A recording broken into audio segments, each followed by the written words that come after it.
sommaire ce soir, l'État est face à un défi lié à l'encadrement des prêches suite aux propos polémiques d'un imam sur les femmes. Ce dernier a été mis sous mandat de dépôt. Retour sur cette affaire dans une poignée de secondes. Près de 14 millions de déplacés forcés en Afrique de l'Ouest et en Afrique du Centre à cause des conflits armés. Ce nombre a doublé en 5 ans selon les Nations Unies.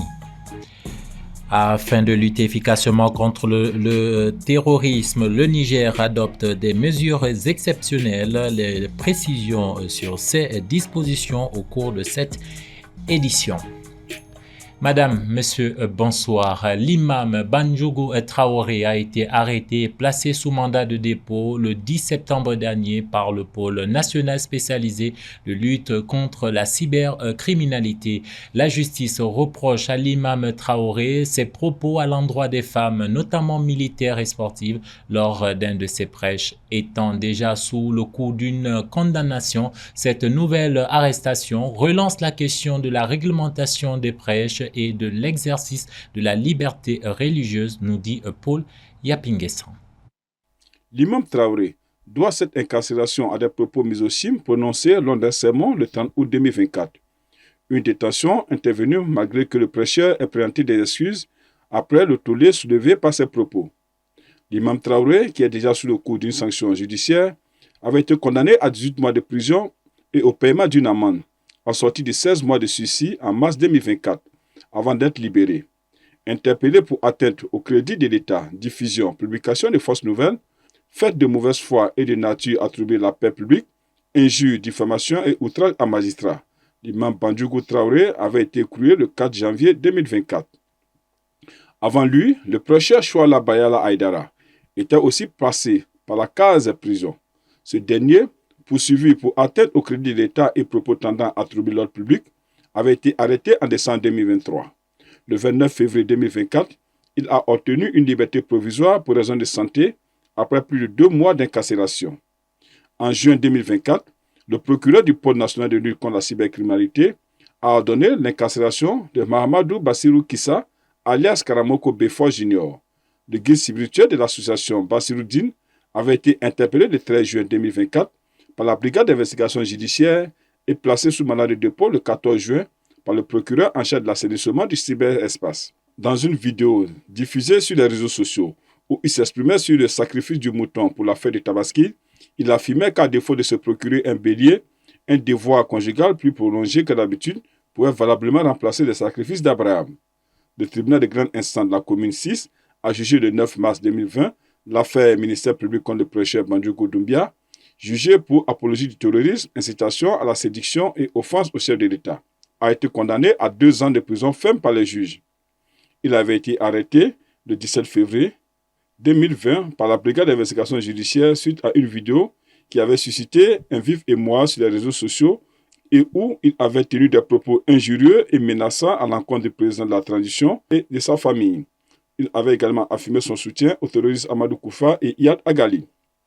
La réélecture des lois régissant l'exercice du culte religieux, qui date des premières années de l'indépendance, maintes fois repoussée, prouve les difficultés à réformer un secteur où les dérives peuvent compromettre la cohésion sociale. À présent, nous parlons du pèlerinage à la Mecque. La campagne 2025 du Hajj a été officiellement lancée en milieu de semaine. 13 325, c'est le quota de pèlerins maliens retenu pour l'année prochaine. Les montants à payer restent les mêmes, à savoir 4 166 425 francs CFA pour la filière gouvernementale et 4 675 000 francs CFA pour la filière privée. Suivons ce reportage de la rédaction. L'enseigne de la maison du Hajj a servi de cadre jeudi dernier au lancement de la campagne 2025 du Hajj. Le ministre des Affaires religieuses et du culte a révélé que pour la campagne du Hajj 2025, il est recommandé en premier lieu l'accélération des inscriptions. D'abord, allez vite avec les inscriptions. Deuxième chose, il y a un autre système qui s'appelle le système de plateforme qui est instauré cette année pour éviter la distribution anarchique des quotas. Troisième chose, la transparence de la gestion. Vous savez, j'appelle l'ensemble de la population malienne, ceux qui font partie des gens au Hajj, et même ceux qui vont avec leurs propres sous, de venir très vitement pour s'inscrire au niveau de la maison Hajj et au niveau des agences privées qu'ils souhaitent aller avec. Dans son intervention, le directeur général de la maison du Hajj, Abdul Fattah Sissé, a expliqué qu'un nouveau système appelé système plateforme est instauré cette année dans le but d'éviter la distribution anarchique des quotas entre les agents de voyage. Agence minnu ye hiji baara kɛ o ka ca ni agence kɛmɛ duuru ye donc o tɛ se ka continuer donc o ka ca donc maintenant an y'a jateminɛ fana k'a fɔ ko agence kɛmɛ duuru in o bɛɛ tɛ na hiji organiser donc maintenant voilà plateforme dɔ de bɛna da o de bɛna adopter ka bila sira kan agence minnu bɛ hiji organiser o agence possibilité b'u bolo k'u ka hijidenw tɔgɔ sɛbɛn plateforme in kan hakɛ o hakɛ min b'u bolo c'est à dire quota tɛna d'i ma ni hijiden t'i bolo kota de ye hijiden ni hijiden b'i bolo kota b'i bolo donc o baara in de bɛna kɛ sisan n'ala sɔnna inchallah plateforme in kan n'a kɛra a bɛ kɛ sababu ye hijiden bɛ lafiya a ka hiji kɔnɔna parce que agence tɛna gɛlɛya sɔrɔ ni agence ma gɛlɛya sɔrɔ hijiden tɛna gɛlɛya sɔrɔ. Selon le secrétaire d'organisation de la commission des agents de voyage, Amadou Maïga, le quota global alloué au Mali pour le A 2025 est de 13 325, répartis comme suit: filière gouvernementale 2000 pèlerins et filière privée 11 323. Quant au prix du pèlerinage, il a été reconduit. Les agents de voyage sont à 4 675 000 francs CFA et l'État 4 166 000 francs CFA. Comme annoncé en titre, l'Afrique de l'Ouest et du Centre enregistre 13,7 millions de personnes déplacées de force à cause des conflits, soit 2 fois plus qu'en 2019, selon le Haut Commissariat des Nations Unies pour les réfugiés. Dans les lieux précités, le nombre de déplacés forcés a doublé en 5 ans. Récit de Soumaïla Fani. Lors d'une conférence sur les déplacements forcés à Abidjan jeudi dernier, le directeur du bureau régional du Haut Commissariat des Nations Unies pour les réfugiés a indiqué à la presse, je cite, « Dans la zone de l'Afrique de l'Ouest et du Centre, nous avons autour de 13,7 millions de réfugiés et de personnes déplacées forcées. Mais d'ici la fin de l'année, nous prévoyons que ces chiffres soient de 14 millions et même de 15 millions fin 2025. » En 2019, le nombre de déplacés était évalué autour de 6,5 millions, a-t-il rappelé. La zone concernée ne prend pas en compte la République démocratique du Congo, qui compte à elle seule au moins 7 millions de déplacés. Dans ces déplacements forcés, le Tchad connaît la situation la plus critique avec 650 000 réfugiés. En plus du Tchad, la situation au Sahel est également préoccupante avec le Mali, le Burkina Faso et le Niger qui sont toujours confrontés aux violences meurtrières avec les groupes terroristes. Dans cette région du Sahel, selon le chef du bureau régional du HCR, on compte entre 4 et 5 millions de personnes déplacées, principalement des déplacés internes, mais aussi des réfugiés dans les pays voisins du golfe de Guinée ou en Mauritanie et dans le sud de l'Algérie. Dans un rapport de l'ONU en avril dernier, le Mali comptait plus de 354 000 déplacés internes et plus de 200 000 réfugiés en Mauritanie, 130 000 au Niger et près de 40 000 au Burkina Faso, ainsi que 50 000 qui ont fui vers l'Algérie mais n'ont pas accès aux procédures d'asile. Dans ce chapitre également, le Mali de son côté accueille environ 94 000 réfugiés, principalement originaires du Burkina Faso, du Niger et de la Mauritanie.